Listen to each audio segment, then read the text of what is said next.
আল্লাহ যে খাবারের মধ্যে কত নিয়ামত লুকিয়ে রেখেছে আমাদের জন্য সেটা আমরা একটু চারপাশে তাকালেই কিন্তু দেখতে পাই। এটা এমন এক খাবার বর্তমান যুগের অনেক বাচ্চারাই কিন্তু এটা চিনে না, কিভাবে খায়, কি করে রান্না করে সেটাও জানে না অনেকে। যারা চিনেন তারা হয়তো বা দেখে এখন বুঝে গিয়েছেন এটা কি জিনিস। এটা হচ্ছে কচুর ফুল। আমরা যে ছড়া খাই, কচুর ছড়া বা কচুর মুখী বলি, সেই গাছ থেকে ফুল হয়। সেই ফুলটাই কিন্তু এই সিজনে পাওয়া যায় কম বেশি বাজারে।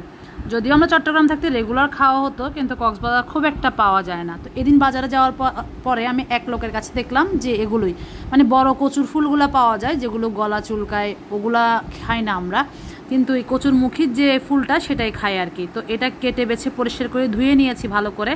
আর ধোয়ার সময় এমন বিপদে পড়লাম যে হাতটা চুলকাতে চুলকাতে আমার মনে হয়েছে যে আজকে এটা খাওয়াই যাবে না। পরবর্তীতে মনে পড়লো আসলে এটা ধোয়ার সময় বা কাটার সময় হাত চুলকালেও রান্না যদি ঠিকঠাক মতো করা হয় তাহলে কিন্তু খাওয়ার সময় একদমই গলা চুলকাবে না। তো প্রথমেই তো আমি সবগুলো কচুর ফুল একটা হাঁড়িতে বসিয়ে সেখানে রসুন কুচি, পেঁয়াজ কুচি, কাঁচামরিচ কুচি দিয়ে ঢাকনা দিয়ে ঢেকে রেখে দিয়েছিলাম। মশলাও দিই নাই তখন। দেখেন এক হাঁড়ি দিয়েছিলাম, ঢাকনাটাই বসাতে পারছিলাম না, মনে হচ্ছে যেন ঢাকনা উপচে পড়ে যাবে। আর এখন কিছুক্ষণ চুলায় মিডিয়াম আঁচে বসিয়ে রাখার পরে অর্ধেকটা কমে একদম পাতিলের তলায় পড়ে গিয়েছে। রান্না শেষ হতে হতে দেখবেন কত অল্প একটু হয়ে গিয়েছে। তো যখন অর্ধেক হয়ে গিয়েছে তারপর আমি এটাতে দিয়ে দিয়েছি অনেকগুলো চিংড়ি মাছ, তারপরে দিয়েছি হলুদের গুঁড়া, মরিচের গুঁড়া, আর যে মশলাটা রান্নায় ব্যবহার করি সেগুলো দিয়ে আরও কিছুক্ষণ রান্না করে নিয়েছি নেড়ে চেড়ে।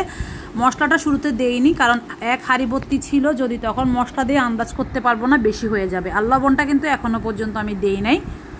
আর এখন যখন এটা সিদ্ধ হয়ে গিয়েছে তখন এটা আমি খুব ভালো করে ডাল ঘুটনি দিয়ে ম্যাশ করে নিচ্ছি। চাইলে একটু ঠান্ডা করে আলু মেশার দিয়ে করতে পারেন। যদি আপনার হাতে গরম ভাপ লাগলে আপনি সহ্য করতে না পারেন, সেক্ষেত্রে ঠান্ডা করে পরবর্তীতে করতে পারেন। তবে আমি চুলায় থাকা অবস্থায় গরম গরমই ডাল ঘুটনি দিয়ে ঘুটে নিয়েছি।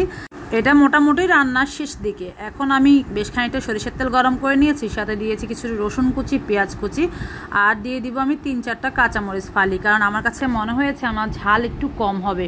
তো আমি এটা দিয়ে কিছুক্ষণ নেড়ে চেড়ে নিয়ে তারপরে হাফ চামচের মতো আস্ত জিরা দিয়েছি। জিরার ফ্লেভারটা কিন্তু খুব ভালো লাগে খেতে এই কচুর ফুলের সাথে। আমার আম্মা তো জিরা ধনিয়া একসাথে আলাদা শুকনো খোলা টেলে তারপরে সেটা গুঁড়ো করে একদম মানে ফ্রেশ দিত, ওটার আলাদা একটা সুগন্ধি পাওয়া যেত, সেটা আমরা কিন্তু বগনি বলি। তো যখন সব কিছু লাল লাল করে ভাজা হয়ে গিয়েছে তখন আমি কচুর ফুলটা যে গালিয়ে রেখেছিলাম সেটা দিয়ে দিয়েছি একসাথে। দেখেন কতগুলো ছিল আর এখন কত অল্প হয়ে গিয়েছে। তো এখন তেলের মধ্যে খুব ভালো করে এটা ভেজে নেব। আপনারা চাইলে গলা চুলকানোর খুব বেশি ভয় থাকলে তেঁতুল দিতে পারেন এই পর্যায়ে, অথবা লেবুর রস চিপে দিতে পারেন, কিন্তু আমি আজকে কোনোটাই দেইনি, তারপরে একদমই গলা চুলকায়নি। শুধু লবণটা একটু কম মনে হয়েছে, তাই একটু লবণ দিয়ে আবারও নেড়ে চেড়ে নিলাম। আর সবশেষে ভাজা জিরার গুঁড়া দিয়েছি হাফ চামচের মতো।